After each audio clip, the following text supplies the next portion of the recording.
o cara pode resistir, dar porrada, tiro. Não, não é isso.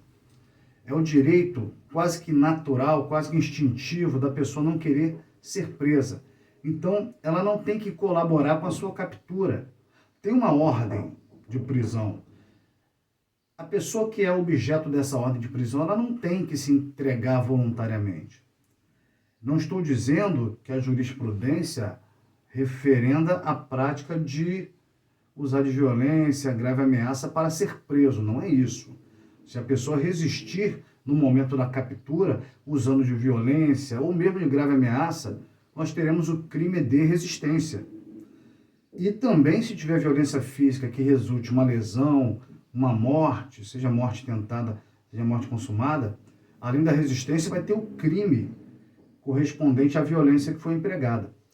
Então, não pode resistir a uma captura.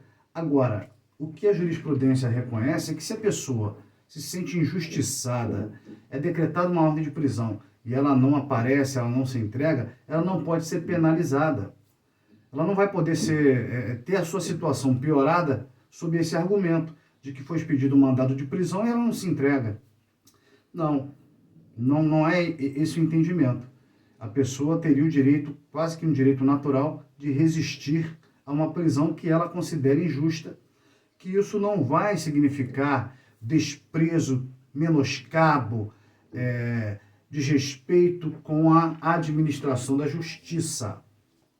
Pelo menos se for uma prisão provisória, né? Prisão cautelar. A prisão provisória, a prisão cautelar, lembre-se, é a prisão de um inocente. Uma prisão de inocente não parece contraditório?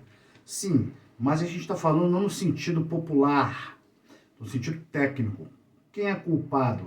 Culpado é quem já foi condenado definitivamente, ou seja, com trânsito em julgado da sentença penal condenatória.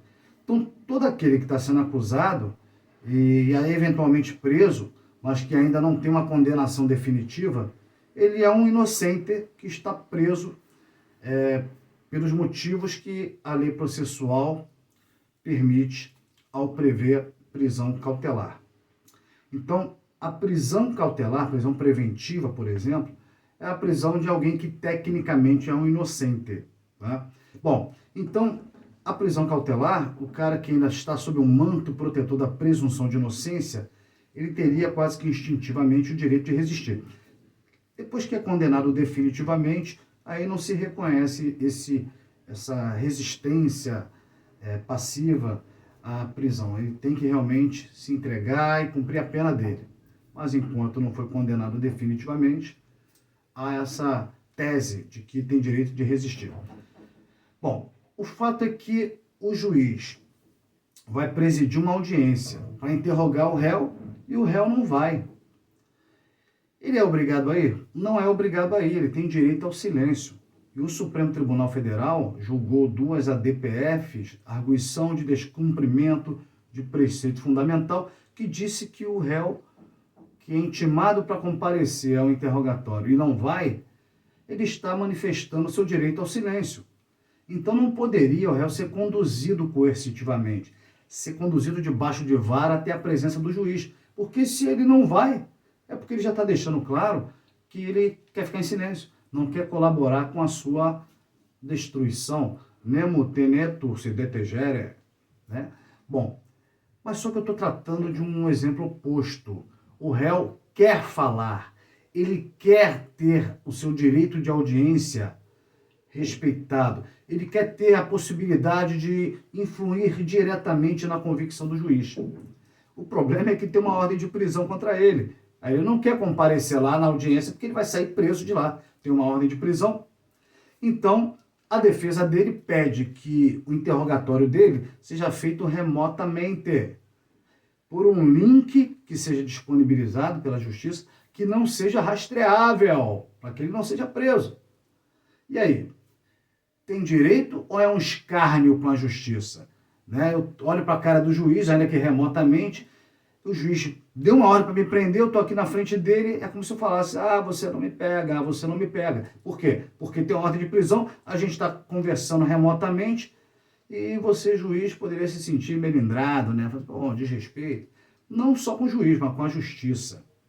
E com base nisso, a jurisprudência dos tribunais superiores, meio que encampando a tese de que ele está se aproveitando da própria torpeza, vinha indeferindo requerimentos dessa natureza, dizendo que se ele quer exercer o direito de audiência, ele que compareça fisicamente lá na audiência e preste depoimento. Se tem ordem de prisão ou não, é outro papo. A verdade é que o artigo 185 do CPP, Código de Processo Penal, ao regular o interrogatório do réu, diz que tem que ser pessoal. E se ele estiver preso, que seja lá no estabelecimento prisional. Tá? Mas, excepcionalmente, apenas excepcionalmente, permite o interrogatório por videoconferência remoto.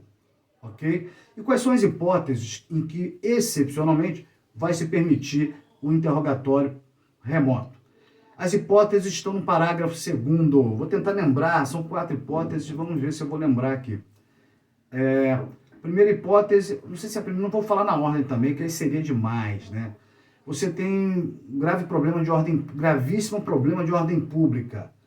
Um exemplo, imagine o caso que está em voga aí, que voltou, né, a cena em razão de uma série que foi criada, da Daniela Pérez, que foi morta pelo Guilherme de Pádua, pela Paula Tomás.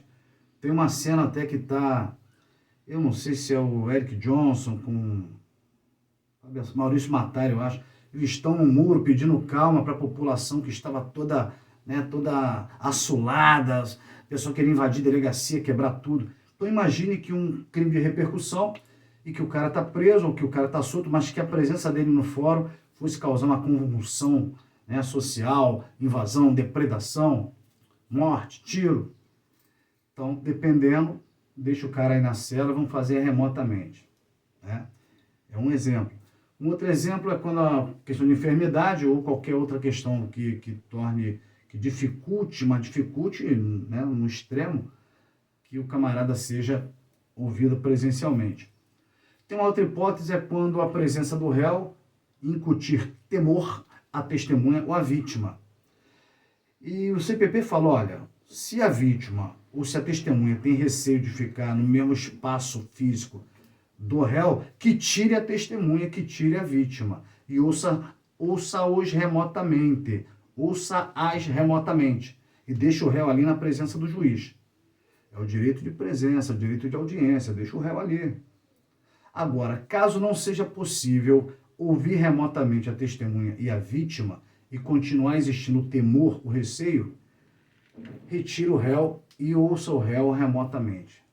Então, numa hipótese excepcionalíssima, se ouviria o réu remotamente, por receio, né, por temor que há na cabeça da vítima, na cabeça da testemunha. Tem uma outra hipótese, deixa eu ver se eu acho aqui. Acho que está aqui, ó. Essa aqui, ó, a primeira questão. Vocês vão, acho que não vão conseguir ver, mas eu vou pegar aqui. É quando o réu, né, for acusado e houver suspeita fundada de que ele integra uma organização criminosa e há o receio de fuga.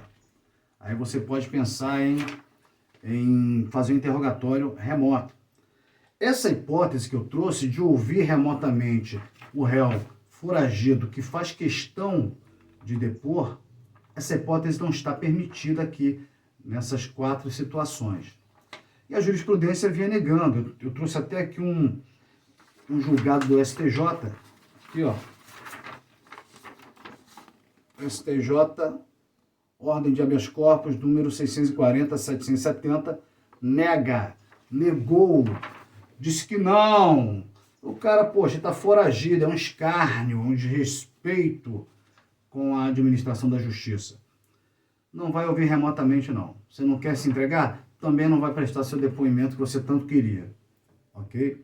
Agora, recentemente, maio desse ano, 2022, o Supremo Tribunal Federal enfrentou essa questão e, se eu não me engano, foi o ministro Edson Fachin, e mudando a própria jurisprudência do STF, que já havia decidido de maneira contrária, junto, né, combinando de acordo com o STJ, vinha negando esse direito de prestar o depoimento remoto pelo fato de ter uma ordem de prisão contra ele. Mas o Supremo Tribunal, agora em maio, mudou. Disse que pode, que é direito dele. É direito dele. O ministro diz, em outras palavras, vou tentar resumir, que o processo penal é um instrumento, não é um fim em si mesmo. É um instrumento que visa materializar o direito penal, mas também visa materializar, em última análise, os direitos e garantias, né, que o indivíduo tem, que o acusado tem. O devido processo penal, ele é materializado, ele é talhado, lapidado com o processo penal.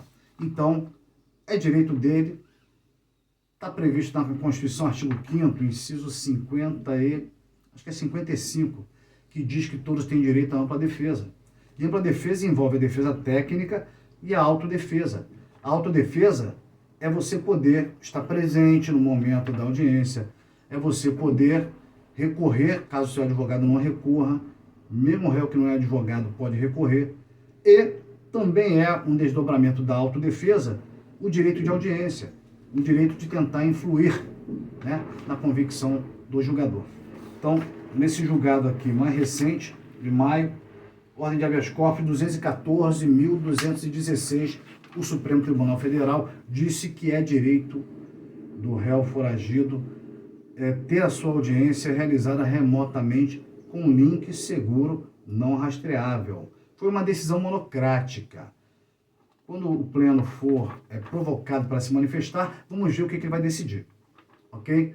Bom, por hoje o bate-papo era só esse. Eu vou deixar aqui uma pergunta no ar. Está chegando no final do procedimento comum ordinário.